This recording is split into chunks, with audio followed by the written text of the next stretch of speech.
Good morning, everybody. Things you should know this week. Did I hear an uh-oh back there? There will be a Pathways orientation for people considering membership next Sunday on April 6th, immediately following the service. We'll be serving a light lunch, and there's a sign-up on the lanai. So if you've never been through Pathways and you're thinking about membership, come on down, sign up. It's a fun little class. If you have not gotten your envelope for your pledge, they are out there on the lanai. Please pick one up if you haven't got your envelope yet. And keep your eyes open. Next week, the group that's been meeting talking about women's health and women's health issues, we are going to be holding an April shower for a group called Our Mother's House. We talked a lot about supporting abortion rights and women, and a lot of folks are doing that work, and we're very small but mighty. And we said, you know what, there's a group doing great work with women who chose to have the baby. And so we're going to be doing a shower for diapers and other goodies like that. So you'll hear more about that next week, but be ready for the April shower for Our Mother's House. And I think that's all I've got, so with no further ado, I'm going to toss it over to Janet Knutson.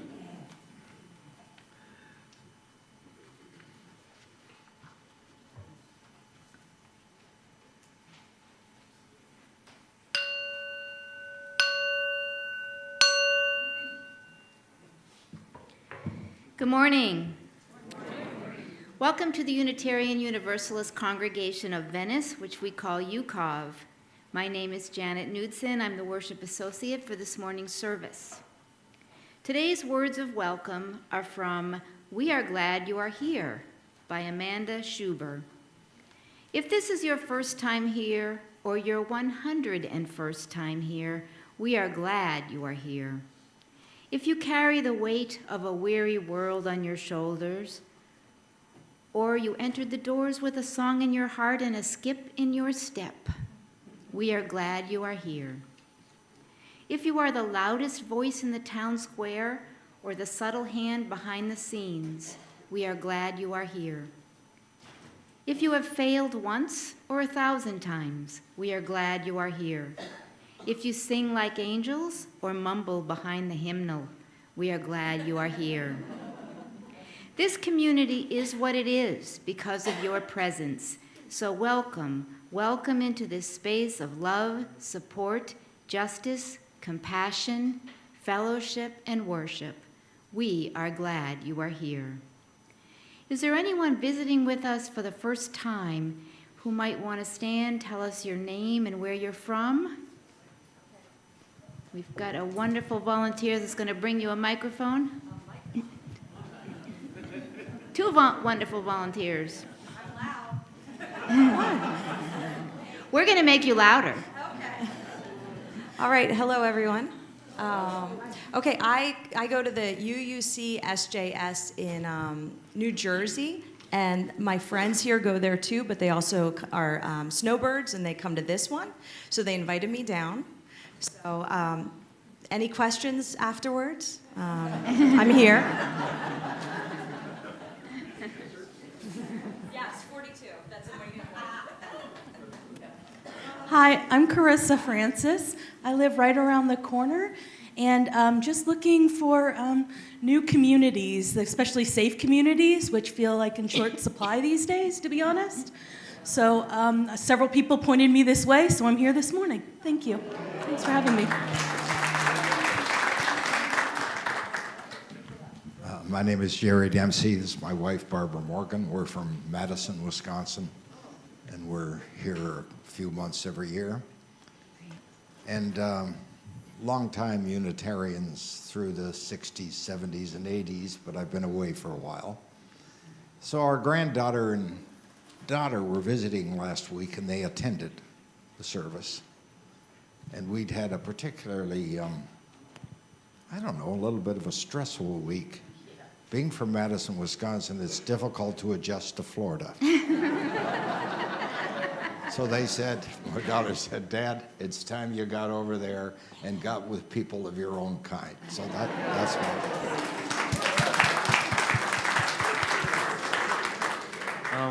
Good morning. My name is Benjamin Long, and I am from Framingham, Massachusetts. I am a Unitarian at Framingham, Massachusetts.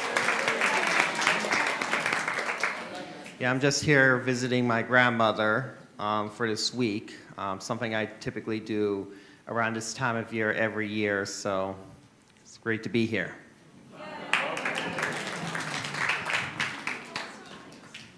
Any other visitors? Anyone who has just returned from some travels this week? Anybody leaving this week? Oh, I see a hand. We will miss you. We are now entering sacred space, so please silence all electronics, especially your cell phone.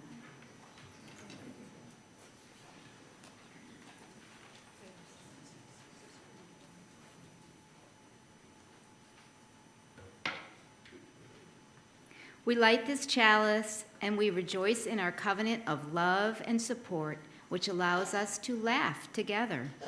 Lisa will now play the prelude.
To whom it may concern, well, we're all here again, and that's as good as it gets. In the words of Eric Idle, what's life all about? Is God real? Is there some doubt? Well, today we're going to sort it all out. For today, it's the meaning of life. Today we are taking a much-needed breather, and we're looking on the lighter side. Comedy often examines the worst of life, and it makes it bearable by turning it on its head until you laugh out loud at the outrageousness. The world's been a little tough lately. There's a funny site called The Onion that some of you may have seen online. And a friend of mine said, you know it's terrible when I can't tell if The Onion is serious anymore. And humor helps us to make sense out of the world when there is no sense to it. So to start us off today, I have a marvelous prayer written by Terry Gilliam. Oh Lord, oh you are so big, so absolutely huge. Gosh, we're all really impressed down here, I can tell you. Forgive us, O Lord, for our dreadful toadying and barefaced flattery. For you are strong and, well, just so super. Fantastic. Amen, whatever. Come and let us worship and laugh together today. Our gathering hymn is number 361, Enter, Rejoice, and Come In. So please rise in body or spirit and at least fake your way through our opening hymn.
That's silly. Please be seated. If I could have the Green and the Gardens team for our spotlight.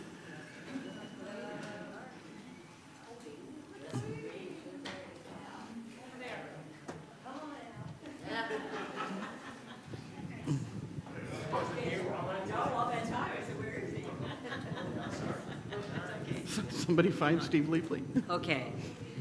So, good morning. I'm Donna Jewett, and I'm actually the team leader for both the Green Sanctuary and the Grounds team. And since 2010, our work has been focused on achieving the Green certification, but guess what? It's too much of a challenge. Anyways, we're striving to live in respect for the independent of the web, and that is of all existence, and that's one of our principles. We practice sustainability through creating pollinating gardens, and we can have the next slide, so you can see some of the activities we've been doing. And we just look out the sanctuary window. You can see the bees and the birds and the butterflies. Isn't this beautiful? I love to sit in the front row so I can see all these things. We also have created an edible garden, and we invite you to take a walk down to Astor Linder. You can find our starfruit trees. We grow chaya and papaya. We grow starfruit and bananas, parsley, rosemary, and sage, and all kinds of things, even tomatoes and more. So you're welcome to come join us and take a look at some of these things, because these are for you to help harvest as well.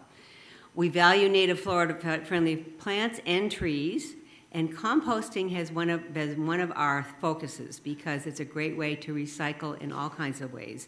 And we're going to learn a little bit more about that, because I have my expert, Al, here.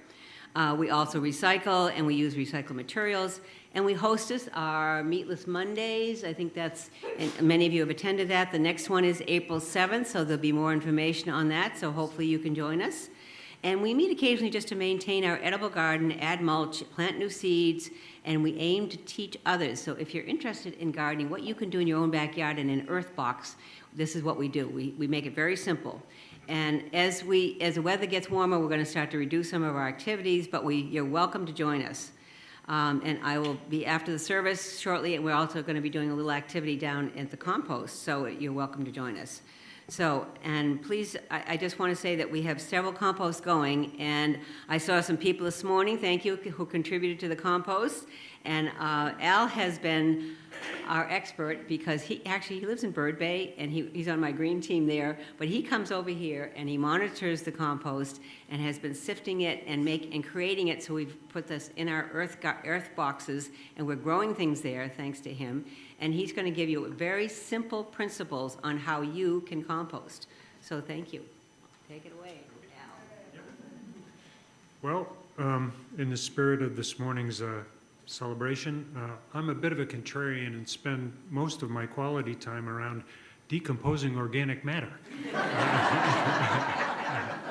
But very viable compost pile going back behind us, 3-bin system. Why do that? Because it certainly has an impact on the waste stream. We can amend local soil conditions with the very things that normally end up in a plastic bag in a garbage dump. So it also helps, it's stimulating because there are problems that need to be solved as we go along and keep the compost going. So that's the why of it, very simply. But what is it? It's just simply combining browns and greens, nitrogen and carbon, and trying to get a balance. Every time I come with a thermometer about this long, and I often get a wide berth if anybody is around me, because they don't exactly know what that's for. But it's a kind of a living organism, and you can tell how well it's doing by its temperature. So the hotter it is, the faster it's going, and then when it cools down, it's ready to go in the ground. So if you're interested, it's an interesting way to do science, really.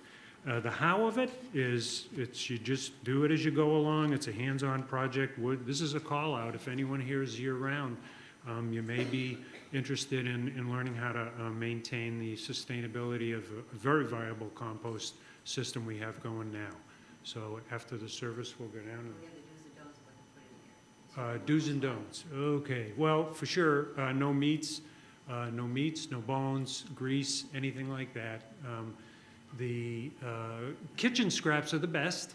We're going to make a decision, I think, going forward about whether we want eggshells or not, because there are creatures that also see sustainability in the organic matter and can visit and make a bit of a disorganizing of the pile. So it's not that complicated, but it is a moving target sometimes, and that's also what's kind of nice about it. Yep, so afterwards, we'll go down and actually screen a little bit of compost out of one of the bins that's mature.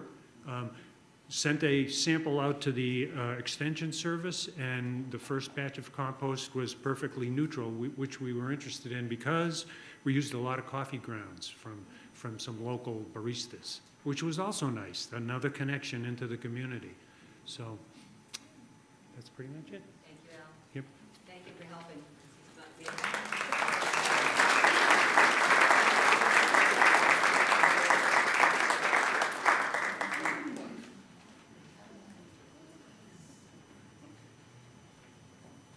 Gee, I don't have any slides. I feel bad.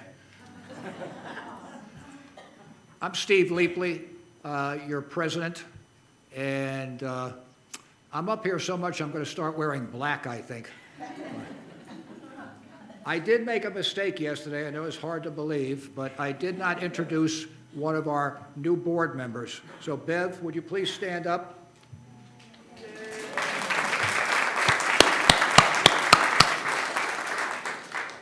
All right, I have a nice handout from my partner here, but as usual, I'll start out with a little humor. Your campus team now consists of 3 old codgers. Myself at 80, the one that's hiding behind me at 85, and the best one of all, younger than that. and the best one of all, Dave Williams, who will be 90 at Thanksgiving.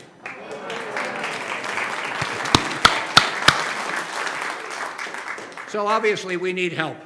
So, all right, the campus team is the team behind all campus stuff. Oh, that's well done, Bill. Yeah. The mission is to make sure the campus is a welcoming, safe, and sustainable place. They do this with the help of volunteers who help out with everything from fixing up the grounds and buildings to more technical stuff. There are 2 ways they do this. One team member do a variety of tasks, from basic maintenance to more complex stuff depending on what volunteers are good at. 2, team members coordinate and manage professional services like electrical, air conditioning, carpentry, plumbing, telecom, utilities, and landscaping. And on that last bit, I've just signed a contract to clean up our pond, which will be the outsides of it, so it won't look so terrible. And now I'll have my next partner come up and do his spiel. It makes it sound like there's only 3 of us left. There is, in fact, a lot more. There's a whole bunch of people that I see here that when we want them, they show up. And that's one of the reasons we're talking to you today, is to make sure you know there's a welcoming place for people who want to make a contribution to the campus and to the congregation. Some of the cool things we've done this year, not just a few of us, but many other people that were involved, is the sanctuary solar panels, the campus signage at the corner of Pine Brook and Edmondson, and at the entrance to the campus, the handicap parking extensions across the street and over at Waters Hall, the Memorial Garden enhancement collaboration with other individuals. It's still going on, and hopefully will be done this month. The fences over at Osterlinda, all the hurricane cleanups, and that wasn't just, I wasn't even here, so it wasn't just 2 people. There was a lot of people involved that would join in with the campus team at that time. And then, of course, the sanctuary and Osterlinda roof replacements. A lot of those things don't need a lot of people. They take people who are dedicated and willing to put the time and energy into doing the work that makes it happen. And it doesn't have to be grunt work.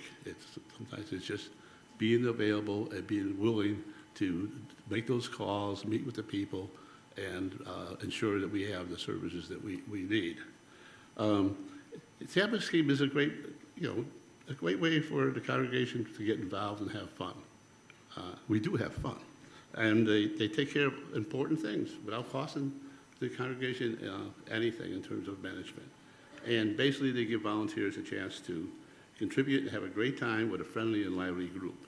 If you think me and Steve are friendly and lively, that's you make that judgment.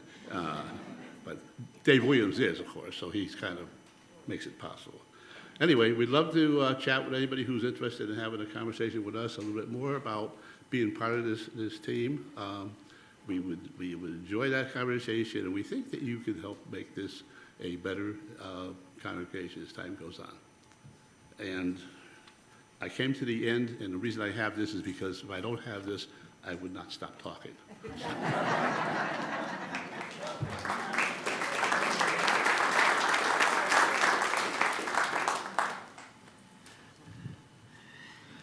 Thank you so much to the Green and the Gardens team. Nice job. A reading from the book of Extortion, verse 37. And Saint Attila raised the offering basket on high, saying, O Lord, bless this thy basket, that with it thou mayest shake down thy people unto the last cent in thy mercy. And the Lord did grin, and the people did feast upon the lambs and the sloth and the carp and the anchovies and the orangutans and the breakfast cereal and the fruit bats. And the Lord spake, saying, First thou shalt take out the holy baskets, and then thou shalt find ushers, 2, no more, no less. 2 shall be the number thou shalt find, and the number of the finding shall be 2.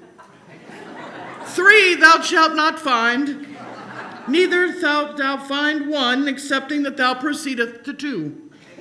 5 is right out. Once the number of ushers is 2, being the second number, then passest thou the holy baskets of Yukov towards thy people, who being naughty in my sight shall cough it up. Amen. The morning offering will now be given and gratefully received.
Thank you all so much for these gifts and for absolutely everything that you do for the life and the work of our community. Because what matters is that we are a community of human hands and human hearts, gathered here to bear witness and to be with one another as we celebrate life's joys and hold one another through life's sorrows. Before or during the service at any other point, you're welcome to come up front and light candles on the candle table over here. At this point in the service, I'll light them for you. So if anybody has a joy or a sorrow that they need us to be with you in holding, please raise a hand, and Marcia or Tony will bring you a microphone. I have a joy I want to start us with. We had a marvelous Swedish dinner last night. Thank you to everybody who helped set up and clean up and made it such a fun time. And thank you to Nancy for feeding us all so wonderfully. All right, who's got something? Lead off, I guess. Hi, I guess you all know me, Palma. We have our friend here from our other church in Pomona, and her name is Allison, which she already told you. And it's been a fantastic week with her. I concur. Two things, if I may. One is, as a public service announcement, some people have said I mumble. I don't know, it sounds good to me inside, but so I use a microphone. When you're offered a mic in a setting like this, use the mic, because we have a second audience on video screen, whatever it is at home, and they will not hear unmiked voice. So put that down. Secondly, on a much more serious note, I have a lot of Quaker blood flowing in me, and I regret to report that there was a Quaker meeting in England where a police force of some sort intruded and took 6 women out who'd been protesting something or other. And I don't have a lot of details, but I'm not comfortable with the idea. So with that cheerful note, anybody else have something they want to add?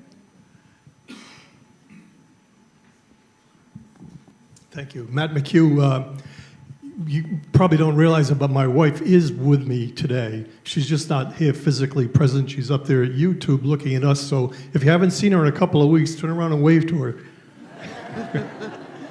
She's up attending to her mom. If you'd light a candle, please. Gotcha. We had a fantastic time last night, and I know that Amy said, you know, it was great and everything, but I can't tell you how great it was. The food was outstanding. Nancy's Swedish everything. We had this Swedish pink fluff that you could die for. And Amy made some bread that you could also die for. And the surprise of the evening was that she did a comedy act up there. That was really good. So thank you. Clap for them because they did a great job.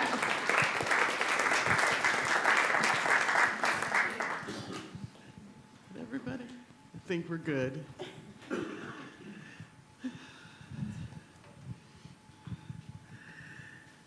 So nice to see New Jersey represented. You guys will have to have me come preach again. May the love of this community hold all who need love and concern, and may the light of our community shine on the broken places of the world. May we never look away when we're needed. May those who are grieving be comforted, and those who are tired find rest. May the broken places be healed, and may those who are filled with joy and laughter be abundant.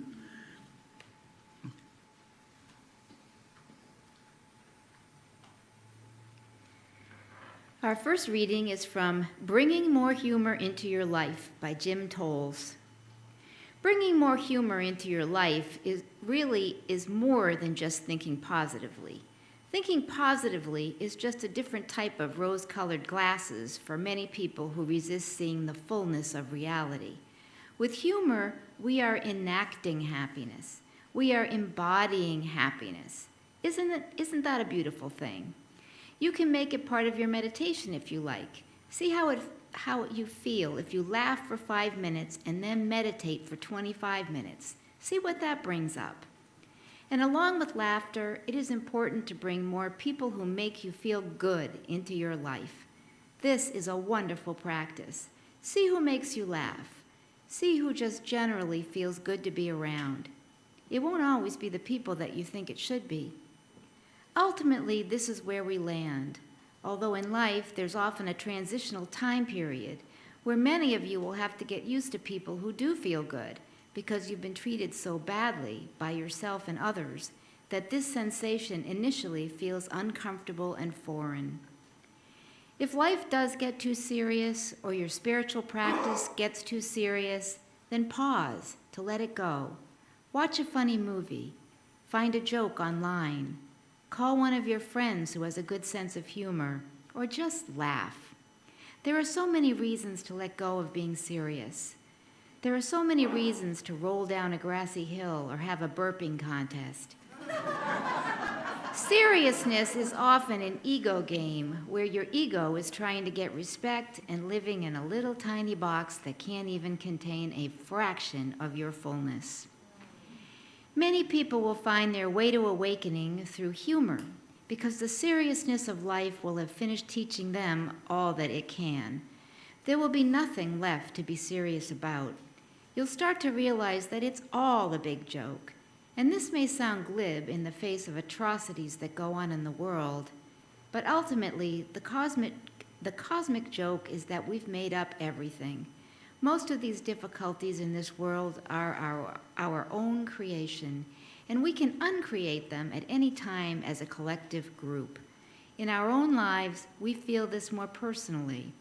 We see how we've gotten completely caught up and serious about our jobs, finding romance, making a partnership work, getting things, and so forth. Then you have to laugh. In that laughter, you are letting go, because it's all just so ridiculous, and you're totally ridiculous. For some of you, you will be like the divine fool. You will bring humor out, and you will show others the jokes that we play on ourselves. It is a beautiful path and a beautiful life's work. For most of you, you will simply enjoy the humor of your life. You'll enjoy the joke when you get sprayed by water on the road by a passing car. It's like, oh, I get it, God, you prankster. And you'll go home and change your pants instead of turning it into an unending story about how life has specifically come to ruin your designer wardrobe. Laughter and humor is a tool, like meditation, journaling, and everything else. There are times to use it, and then there are times to not use it. But start with yourself. Look at all the things you worry about, and laugh. And laugh some more. And keep laughing until you can see them again from a different angle. You may be surprised at what they look like when you no longer take it all quite so seriously. Our meditative words this morning are from Albert Camus. Man stands face to face with the irrational. He feels within him his longing for happiness and for reason. The absurd is born of this confrontation between the human need and the unreasonable silence of the world. Holding these words in mind, please join me in 1 minute of silent thought, meditation, or prayer.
Our second reading is from Albert Camus on Rebelling Against Life's Absurdity by Jack Madden.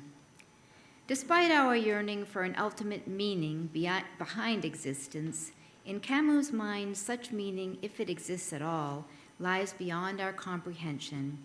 He writes, "I don't know whether this world has a meaning that transcends it, but I know that I do not know that meaning, and that it is impossible for me just now to know it.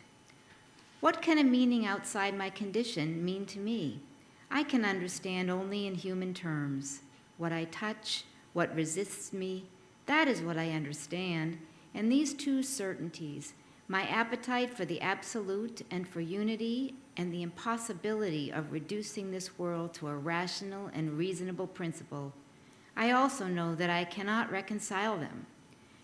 We occupy what Camus calls an absurd space between our impulse to ask deep questions and our inability to answer them. Man stands face to face with the irrational. He feels within him his longing for happiness and for reason. The absurd is born of this confrontation between the human need and the unreasonable silence of the world. Now please rise, embody your spirit, and join in singing hymn 128, For All That Is Our Life, verses 1, 2, and 4.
And now for something completely different.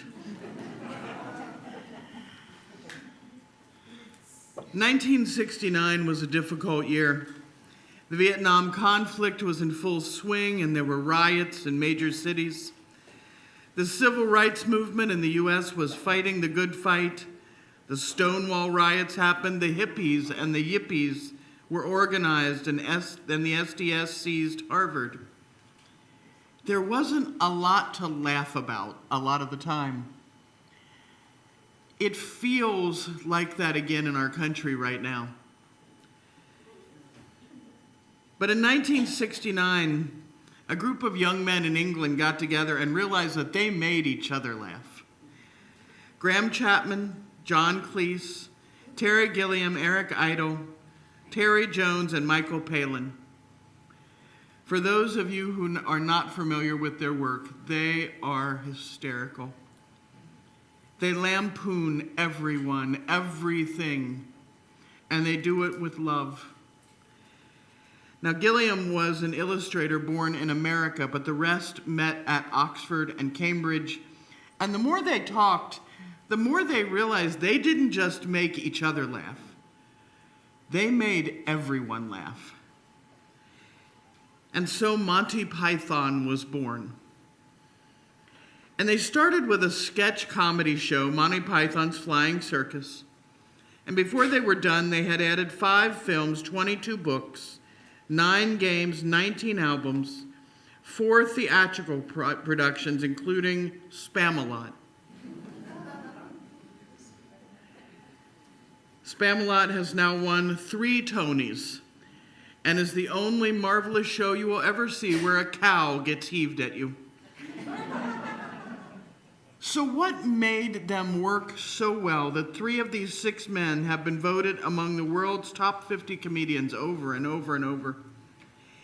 They used the ridiculous to lampoon social class structure, religious doctrine, dogma, sacred cows, sexist stereotypes, and homophobia. When the Python movie Life of Brian came out in 1979, its working title was Jesus Christ, Lust for Glory. They found out this kept the reporters from bothering them too much. And it was filmed as a satire. These men all distrusted organized religion. which they felt killed creativity and pushed people around and hurt people. They felt it had been shoved down their throat, but when they start looking at the teachings, they agreed that Jesus as a person and his teachings had value. They couldn't make fun of the actual teachings. So they decided to write a satirical movie that focused on the hypocrisy of the followers of someone mistaken for the Messiah, who kept trying to tell people he was no such thing. Analyst Colin Marshall said, "Before I saw Monty Python's Life of Brian, I only knew that religious people didn't like it, which intrigued me. Then I found out that some religious people like it very, very much, which really intrigued me. Building its story on a satirical parallel of the life of Jesus Christ, Life of Brian never could have helped drawing fire. But the Pythons knew how to use it. So funny, it has been banned in Norway." That's actually on one of the posters for the film, and it was indeed banned in Norway. Ireland also banned it, so did a number of town councils in England. As a satire on religion, this film might well be considered a rather slight production, writes Richard Webster in A Brief History of Blasphemy. As blasphemy, it was, even its original version, extremely mild, but the film was surrounded from its inception by intense anxiety in some quarters about the offense it might cause. As a result, it gained a certificate for general release only after some cuts had been made. Perhaps more importantly, the film was still shunned by the BBC and ITV, who didn't want to offend Christians. Now, mind you, this is not a movie about Jesus. You only see the actual figure no times in this film face on. He's off on the next hill at one point. All of the controversy came to a head in 1979. There was a television debate, and in one corner we have John Cleese and Michael Palin. And in the other corner, we have contrarian satirist Malcolm Muggeridge and Bishop of Southwark, Mervyn Stockwood. Now you can imagine how this went. John Cleese argued that the film does not ridicule Jesus Christ, but instead indicts closed systems of thought of the type drilled into his consciousness during boarding school. Palin takes pains to underscore its nature, not as a wholly religious satire, but more of a jab at modern English society and politics transposed onto biblical past. And it was amazing. Muggeridge and Stockwood, while denigrating Life of Brian's cinematic merit all the while, see it as a dangerous portal to corrupt the youth. But it turned out, and they found out in the course of the interview, they were 15 minutes late. So they had no idea that the central premise of the movie was about Brian, who had been born 3 stables over. They didn't realize that it wasn't supposed to be Jesus running around that movie because they didn't bother to show up. Brian is not the Messiah. As they say, he's a very naughty boy, but he's not the Messiah. The lesson here is to watch the life of Brian in full as many times as it takes to get you drawing your own non-received conclusions about religion, society, and comedy. The Python troupe spoke truth to power, and they did it in absurdist ways, which had never been done before. If you have never heard them singing "Every Sperm is Sacred," as they show this cramped, filthy tenement house where a man has children basically hanging from the walls because he has so many, and he can't afford to feed or clothe them, but every sperm is sacred. Nobody would have had the guts to take on the Catholic Church in that way, except for these absolute lunatics. You don't laugh at the rugged lumberjack who announces that he wants to put on women's clothing and hang around in bars. You're not laughing at him. You are laughing at the puzzled chorus of Mounties who are singing along behind him. And as the song gets increasingly more berserk, they've been echoing him, and you watch them fall apart because they don't know what to do. And he's cheerfully singing along, and his wife or girlfriend is right there with him.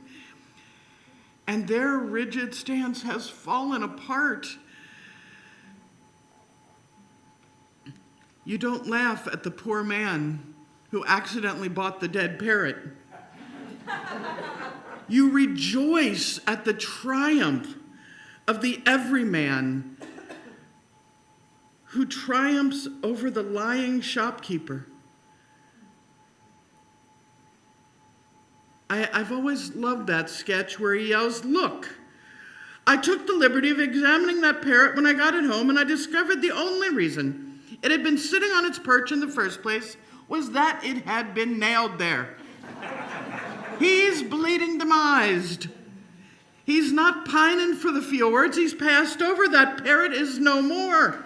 He has ceased to be. He's expired and gone to meet his maker. He's stiff, bereft of life. He rests in peace. If you hadn't nailed him to the perch, he'd be pushing up the daisies. His metabolic processes are now history. He's off the twig. He's kicked the bucket. He's shuffled off the mortal coil, run down the curtain, and joined the bleeding choir invisible. He's effing snuffed it. That is an ex-parrot. The shows don't rely on words alone for the comedy. They make odd interruptions and sudden musical numbers. They have one song called "The Song That Goes Like This," which makes fun of every Broadway musical that suddenly swells and then comes down and joins. It's marvelous. And once they have finished poking at class rigidity and British society, many of their points are about the meaning of life, and they are all absurdist. They believe that our stress comes from that quest for meaning and the knowledge we will never get a definitive answer. Existentialists expect individuals to sculpt meaning from life while realizing most people will get this wrong. Most people are not good at that. And instead of facing the need to make meaning, most people deny they have freedom to make relevant choices. This does not sit well with existentialism. According to writer Ed Slowick, Sartre calls this denial of personal freedom or choice bad faith. It's a simple example of what would be a person who accepts that he is a sinner or an alcoholic and therefore believes he is not free to change his actions. He is determined and therefore cannot stop being a sinner or an alcoholic. A more subtle example is presented when the Pythons take on the stereotypical roles: doctor, policeman, scientist. And they let the roles determine how they should behave as individuals. Sartre gives the example of a waiter in a cafe who displays all the mannerisms of the waiters one sees in movies or reads in books. He's either too kind or overly sanctimonious, slightly condescending. For any of you who've ever gone to a nice restaurant and had someone in a bad tux look at you and say, "And how are we this evening, sir?" You know exactly what I'm talking about. Python attacks these kind of rigid things. The well-behaved British soldier resting cheerfully as a doctor attempts to explain to him that he doesn't have the flu. In fact, his arm has been bitten off by a tiger. The overworking policeman who breaks the fourth wall and arrests the actors for being silly. Complaining housewives, old men reminiscing about the gutters they used to live in. "Oh, we would have loved to have a gutter. We lived in a shoebox." It's marvelous. Python challenges them to be something more than the rigid role that society has put on you. Life is absurd. Life is absurd. And if you take a step back and a good hard look, almost anything becomes ridiculous. But unlike most comedians, they are not laughing at the victims. Never once will you see Monty Python mocking the guy who's down. They laugh at the people and institutions that insist you have to do it right. There's only one way to be a churchgoer. There's only one way to be a policeman or a nurse or a doctor. There's only one way to be a family. They would rip them to shreds. So this summer, as you enjoy the sun here or the lovely weather somewhere else, remember to look at the bright side. Decide what you want out of life. Don't be afraid to say that the parrot someone handed you is dead. Don't be afraid to say the emperor has no clothes or that the world is ridiculous. The pythons remind us that the right way is always your way, and that the only thing to make fun of is mindlessly doing what you are told. Be blasphemous if you feel called to do so. Be heretical in your search for truth and meaning. Break out of your role. Find out what is real for you. Refuse to accept limitations which exist only because it has always been done this way. Any side can be the bright side if you are the one holding the lamp. To misquote the Tony Award-winning Python musical Spamalot, you have been given a quest. Go forth and find your grail. Find out what is sacred to you, what is joyful to you. When anything stops you from that task, step back, take a deep breath, and remember that the barriers in your way are often absurd and only there because it's how we've always done it. You have the light. Create the bright side wherever you will.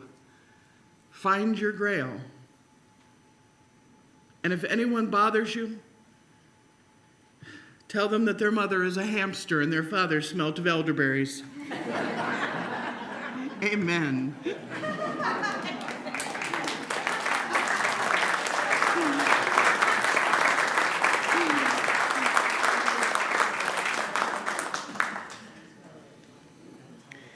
May we carry the light of this chalice into the world with the warmth of our smiles and the light of our laughter. Our final hymn today is number 354, We Laugh, We Cry, and we're going to do verses 1 and 4. Free.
always be able to find the bright side and laugh at the absurd. Peace, ashe, and may it be so.